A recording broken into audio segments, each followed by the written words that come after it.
Saudara-saudara, saya mencoba barangkali summarize ya the whole retreat, sekaligus berefleksi sedikit. Saya waktu cuma 15 menit ya. Oke, jadi saya coba cepat ya. Dari sesi pertama itu saya bawakan, saya ajak kita berfokus pada hati. Saudara-saudara, hati adalah nexus atau hub of our affection, will, and intellect.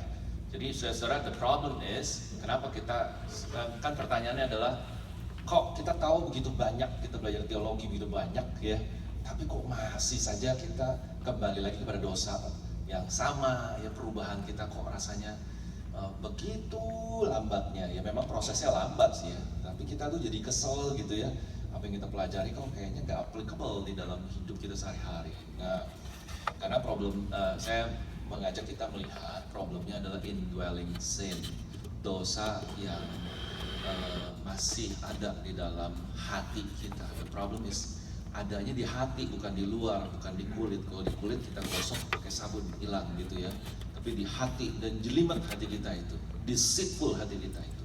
Nah, lalu di bagian akhir saya ajak kita memikirkan mortification dari John Owen, bagaimana mematikan dosa gitu ya.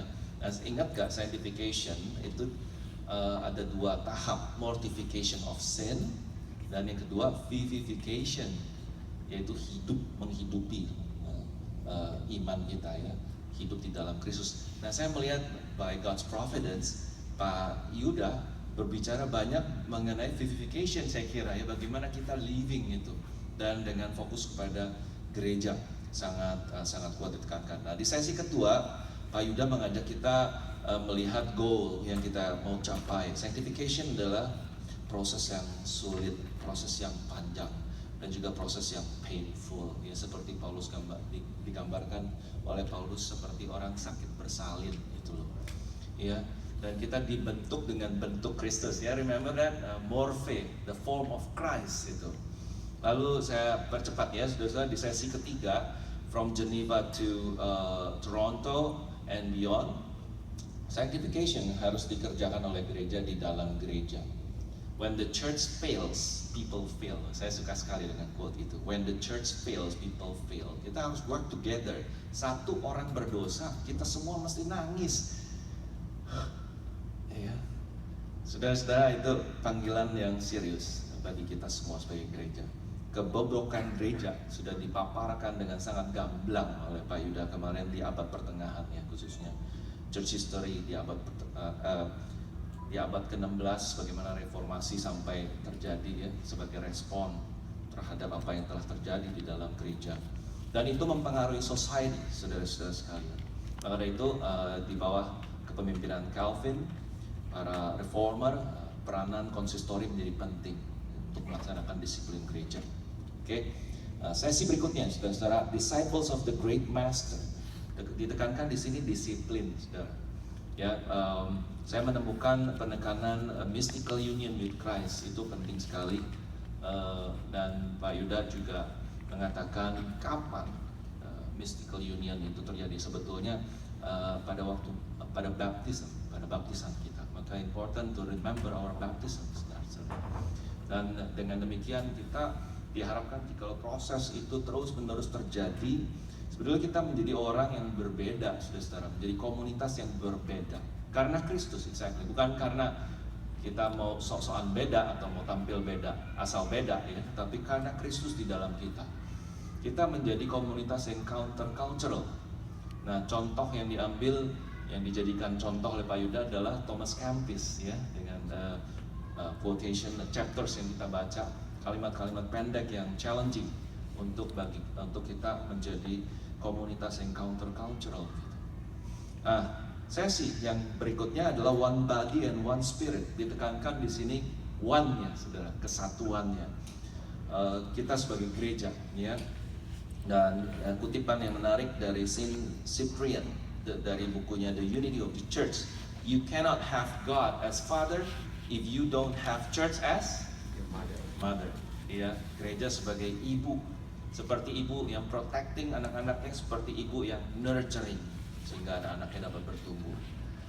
Dan Christian character harus berakar di dalam the right theology, ortodoksi, dan juga tentunya harus ortopraksi, ya, dihidupi.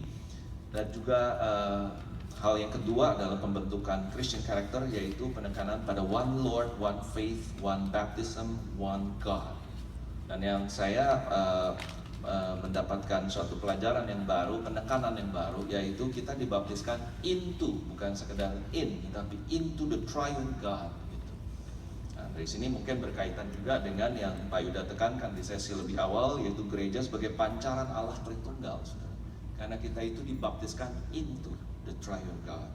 Nah, sesi yang terakhir, it all starts here, home family, ya, formation karakter terjadi mulai dari home and family.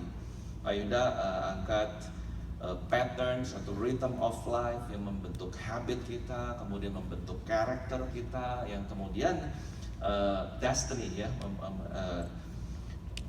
Kalau saya melihat mungkin kita bisa pahami sebagai kesuksesan, ya, di dalam hidup kita. Nah, itu semua mulai dari awal, pembentukan awal. Dan Pak Yuda mengajak kita juga melihat pentingnya language acquisition di dalam rumah perkataan kita, good speech, yang dimaksud adalah the right speech, kebenaran yang disampaikan, pembentukan lewat itu, saudara-saudara. Saya juga rasa menarik ketika Pak Yuda gambarkan word itu sebetulnya works, gitu ya. Word itu works, saudara-saudara. Ya, ketika Allah berkata jadilah, itu dengan firman, di firman itu sesungguhnya work. Ya. Dan oleh karena itu, saudara, kalau kita apply di dalam kehidupan kita sehari-hari dalam rumah, saya membayangkan kalau kita mulai menggunakan catechism di dalam rumah kita, di dalam family worship kita, di dalam doa kita, penggunaan scripture di dalam komunikasi kita, ya, saya kira anak-anak kita akan terbentuk dengan bahasa yang benar, bahasa yang biblical, sehingga itu juga akan mempengaruhi worldview anak-anak kita dan juga kita sekalian. Dalam segala hal yang kita lakukan, Tuhan bekerja membentuk kita, membentuk orang-orang yang kita layani. Juga penekanan thinking of Christian as 24/7 Christian, gitu, no pause, ya. Ketika saudara-saudara dipanggil oleh Tuhan di dalam berbagai profesi, berbagai panggilan, ingat panggilan kita core-nya adalah sebagai orang Kristen, kita bersaksi di tengah-tengah dunia di mana Tuhan tempatkan. Saya kira itu yang saya bisa bagikan sebagai summary. Mohon maaf Pak Yuda kalau kurang komprehensif, tapi saya berusaha to be as faithful as possible, ya, dalam waktu singkat, ya. Itu aja. Sudah, mudah-mudahan saudara diberkati.